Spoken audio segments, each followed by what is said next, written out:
Cancer ప్రపంచం మొత్తాన్ని పట్టి పీడుస్తున్న వ్యాధి. దీని బారిన పడుతున్న మహిళల సంఖ్య ఏటా పెరగడం ఆందోళన కలిగిస్తోంది. 2040 నాటికి దీనివల్ల ఏటా 10 లక్షల మంది చనిపోయే ప్రమాదం ఉందని న్యూ లాన్సెట్ కమిషన్ వెల్లడించింది. 2020 నాటికి గత 5 ఏళ్ల దాదాపు 78 లక్షల మంది రొమ్ము క్యాన్సర్ బారిన పడగా 6,85,000 మంది మరణించారని తెలిపింది. ఏటా 10 లక్షల మరణాలు 2020లో దాదాపు 23 లక్షలుగా ఉన్న రొమ్ము క్యాన్సర్ కేసులు 2040 నాటికి 30 లక్షలకు పైగా పెరుగుతాయని ఈ అధ్యయనం తెలిపింది. అల్పాదాయ దేశాలపై ఈ వ్యాధి తీవ్ర ప్రభావం చూపుతుందని పేర్కొంది. 2040 నాటికి క్యాన్సర్తో మరణించే వారి సంఖ్య ఏడాదికి దాదాపు 10 లక్షల వరకు ఉంటుందని పరిశోధకుల బృందం అంచనా వేసింది.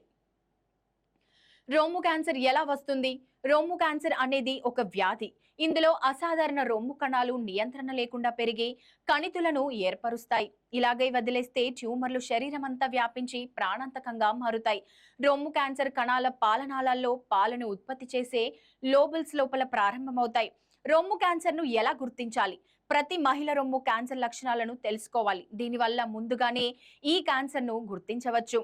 అండర్ ఆర్మ్ ప్రాంతంలో లోపల ముద్దల గడ్డ కట్టినట్టు చేతికి తగులుతుంది. ఇది రొమ్ము క్యాన్సర్ కు సంకేతం. అలాగే రొమ్ము పరిమాణం మారినా, సున్నితంగా మారినా, ఆకారం మారినా వెంటనే వైద్యులను కలవాలి. చనుమెనుల నుంచి స్రావం కారుతున్న వాటి రంగు మారినా, వారి పరిమాణం పెరిగినా కూడా రొమ్ము క్యాన్సర్ వచ్చిందేమో అని అనుమానించాలి. రొమ్ముల్లో నొప్పి రావడం, గడ్డల్లాంటివి తగిలినా కూడా జాగ్రత్తగా ఉండాలి. మరి పరిష్కారం ఏంటి? రొమ్ము క్యాన్సర్ బారిన పడే అవకాశం 50 ఏళ్లలోపు మహిళల్లోనే ఎక్కువగా కనిపిస్తుంది. యువతలో క్యాన్సర్ విపరీతంగా వ్యాప్తి చెందుతోంది. దీనికి కారణం వారు తినే అనారోగ్యకరమైన ఆహారం, చెడు జీవనశైలి, ధూమపానం, మద్యపానం వంటివి. ఉభయకాయం వల్ల కూడా క్యాన్సర్ బారిన పడుతున్న వారి సంఖ్య ఎక్కువగా ఉంది.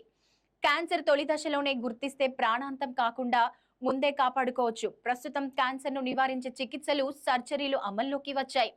ప్రాథమిక దశల్లోనే క్యాన్సర్ను గుర్తిస్తే ప్రాణం పోకుండా రక్షించుకోవచ్చు.